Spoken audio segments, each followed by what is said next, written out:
السلام علیکم ورحمۃ اللہ وبرکاتہ۔ آج ہم آپ کو بتائیں گے سیرت النبی۔ آج میں آپ کو سمجھانے جا رہا ہوں سیدہ خدیجہ رضی اللہ عنہا سے نکاح۔ بس میری کوشش ہوگی آپ بھائیوں کو سمجھانے کی۔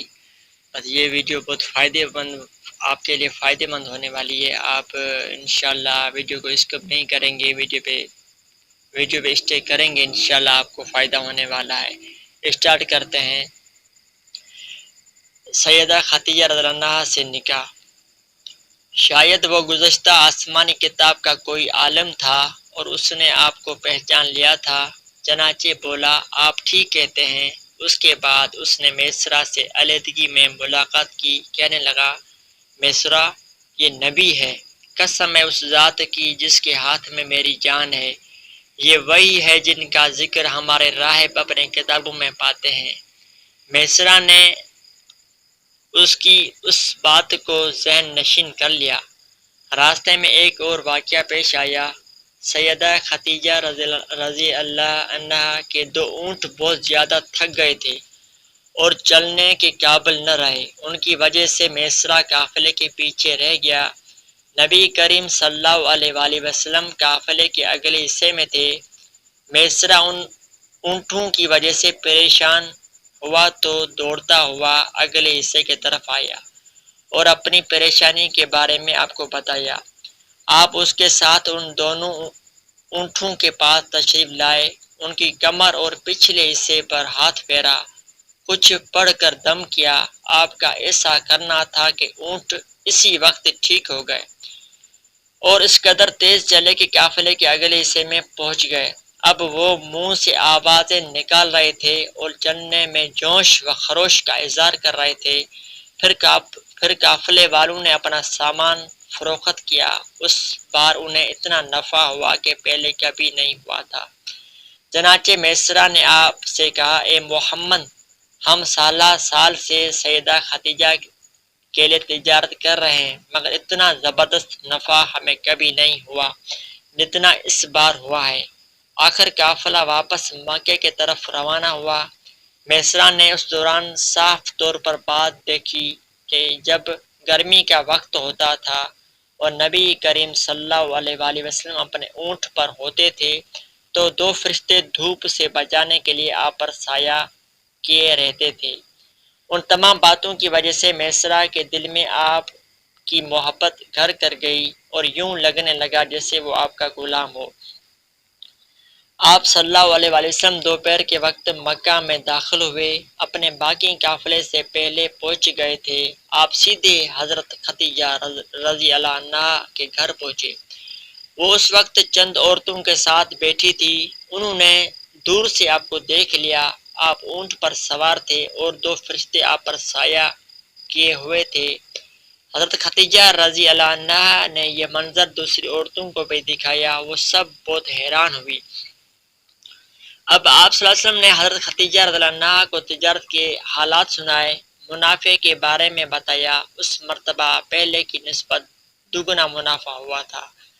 حضرت خدیجہ رضی اللہ عنہا بہت خوش ہوئی۔ انہوں نے پوچھا میسرہ کہاں ہے؟ آپ نے بتایا وہ ابھی پیچھے ہے۔ یہ سن کر سیدہ نے کہا آپ فوراً اس کے پاس جائیں اور اسے جلد جلد میرے پاس لائیں۔ آپ واپس روانہ ہوئی۔ حضرت خدیجہ رضی اللہ عنہا نے دراصل آپ کو اس لیے بھیجا تھا کہ وہ پھر سے وہی منظر دیکھنا چاہتی تھی، جاننا چاہتی تھی کیا اب بھی فرشتے ان پر سایہ کرتے ہیں یا نہیں۔ جو نہیں آپ روانہ ہوئے، یہ اپنے مکان کے اوپر چڑھ گئی اور وہاں آپ کو دیکھنے لگی۔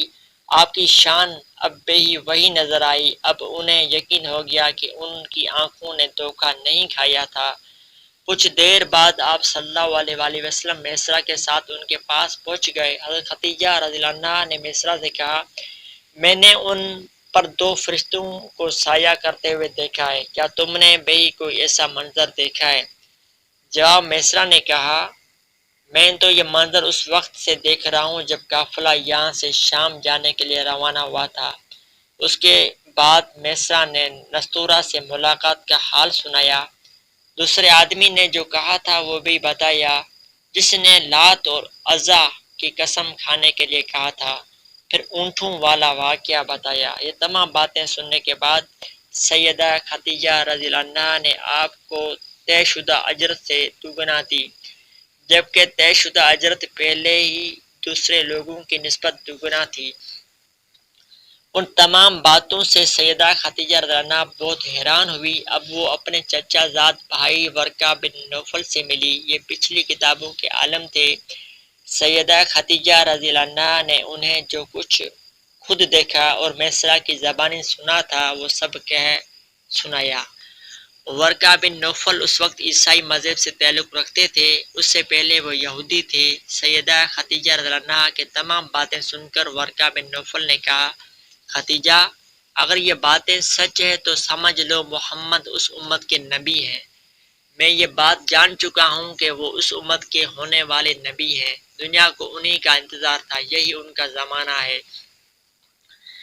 یہاں یہ بات بھی واضح ہو جائے کہ نبی اکرم صلی اللہ علیہ وآلہ وسلم نے سیدہ خدیجہ رضی اللہ عنہا کے لیے تجارتی سفر صرف ایک بار ہی نہیں کیا، چند سفر اور بھی کیے۔ سیدہ خدیجہ رضی اللہ عنہا ایک شریف اور پاک باز خاتون تھی۔ نسب کے اعتبار سے بھی قریش میں سب سے اعلیٰ تھی۔ انہیں قریش کے سیدہ کہا جاتا تھا۔ قوم کے بہت سے لوگ ان سے نکاح خواہشمند تھے۔ کئی نوجوانوں کے پیغام ان تک پہنچ چکے تھے، لیکن انہوں نے کسی کے پیغام کو قبول نہیں کیا تھا۔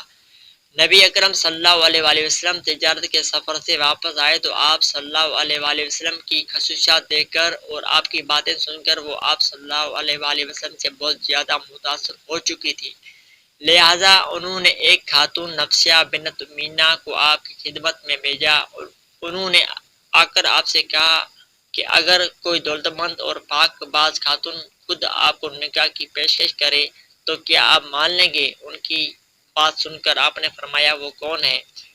نفیسہ نے فوراً کہا، خدیجہ بنت خویلد۔ آپ نے انہیں اجازت دے دی۔ نفسیہ بنت منیا سیدہ خدیجہ رضی اللہ عنہا کے پاس آئی، انہیں ساری بات بتائی۔ سیدہ خدیجہ رضی اللہ عنہا نے اپنے چچا عمرو بن اسد کو اطلاع کرائی تاکہ وہ آ کر نکاح کر دے۔ سیدہ خدیجہ رضی اللہ عنہا کی اس سے پہلے 2 مرتبہ شادی ہو چکی تھی۔ ان کا پہلا نکاح عتیق ابن مائد سے ہوا تھا، اس سے بیٹی ہندا پیدا ہوئی تھی۔ عتیق کے فوت ہو جانے کے بعد سیدہ کا دوسرا نکاح ابو حالہ نامی شخص سے ہوا۔ ابو حالہ کی وفات کے بعد سیدہ خدیجہ رضی اللہ عنہا بیوگی کی زندگی گزار رہی تھی کہ انہوں نے آپ صلی اللہ علیہ وسلم سے نکاح کا ارادہ کر لیا۔ اس وقت سیدہ کی عمر 40 سال کے لگ بھگ تھی۔ سیدہ خدیجہ رضی اللہ عنہا کے چچا عمرو بن اسد وہاں پہنچ گئے۔ ادھر نبی کریم صلی اللہ علیہ وآلہ وسلم بھی اپنے چچاؤں کو لے کر پہنچ گئے۔ نکاح کس نے پڑھایا اس بارے میں روایت مختلف ہے۔ ایک روایت یہ ہے کہ یہ نکاح چچا ابو طالب نے پڑھایا تھا۔ مہر کی رقم کے بارے میں بھی روایت مختلف ہے۔ ایک روایت یہ ہے کہ مہر کی رقم 12 اوقیہ کے قریب تھی۔ دوسری روایت یہ ہے کہ آپ نے مہر میں 20 جوان اونٹنیاں دی۔ نکاح کے بعد نبی کریم صلی اللہ علیہ وسلم نے ولیمے کی دعوت کھلائی اور اس دعوت میں آپ نے 1 یا 2 اونٹ ذبح کیے۔ اللہ جل شانہ سے دعا جو ہم نے کہا سنا، اللہ پاک قبول مقبول فرمائے۔ اللہ پاک ہم سب کو صحابہ کرام کی زندگی کے مطابق زندگی گزرنے کی توفیق عطا فرمائے۔ اللہ پاک ہم سب مسلمانوں کو خدیجہ رضی اللہ عنہا کے زندگی کے مطابق نکاح کرنے کی توفیق عطا فرمائے۔